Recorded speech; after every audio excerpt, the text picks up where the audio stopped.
Iya, ini tidak hanya di Pakistan ya Taufik, konflik horizontal juga melanda negara tetangga kita Myanmar. Dan akibatnya ratusan imigran etnis Rohingya yang berusaha pergi dari negaranya terdampar di Aceh Utara. Betul Sheila, dan setelah 5 hari menghuni tempat darurat, ratusan etnis Rohingya asal Bangladesh dan Myanmar ini pun dipindahkan ke desa Kuala Cangkoi, Kecamatan Lapang, Aceh Utara. 18 mobil milik Pemda Aceh Utara dan Polresta dikerahkan untuk membawa 582 pengungsi tersebut ke tempat yang dianggap lebih layak. Sudah 5 hari etnis Rohingya dari Bangladesh dan Myanmar tinggal di gedung olahraga Lok Sukon, Aceh Utara. Kini mereka dipindahkan ke desa Kuala Cangkoi, Kecamatan Lapang, Aceh Utara. Pemindahan ini dilakukan setelah pemerintah daerah Aceh Utara rapat bersama kepolisian, imigrasi, IOM, dan UNHCR. 18 mobil milik Pemda dan Polresta Aceh Utara dikerahkan untuk membawa 582 warga Bangladesh dan Myanmar itu. Belasan polisi amankan proses pemindahan ke tempat yang dianggap lebih layak. Kalau tenda untuk posko saja, karena di situ bentuknya ada rumah di situ, rumah perkantoran lah seperti itu. Jadi dia udah ada bangunan permanen yang lebih layak.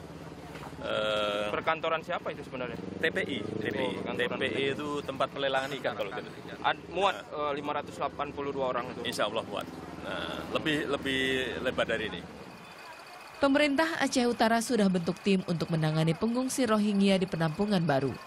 Untuk selanjutnya, kasus warga asing ini akan diproses pihak imigrasi.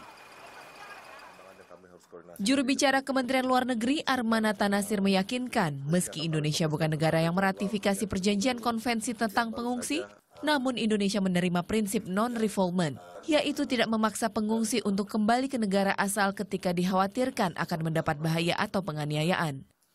Saat ini mereka ditampung, mereka akan dipindahkan ke tempat yang lebih memadai. Jadi itu yang telah dilakukan oleh pemerintah Indonesia sebagai negara yang walaupun kita bukan merupakan anggota dari partai bukan penandatanganan dari Convention on Refugee, namun kita menerapkan itu. Pemerintah Indonesia juga telah berkoordinasi dengan International Organization for Migration atau IOM dan juga UNHCR. Imigran dari etnis Rohingya ini berlayar dari Myanmar dengan alasan mencari kerja. Selama 3 bulan mereka terombang-ambing di tengah laut dan terdampar di Aceh Utara. Sejak 2012 sudah 3 kali warga asing terdampar di perairan Aceh Utara. Tim Liputan melaporkan untuk NET.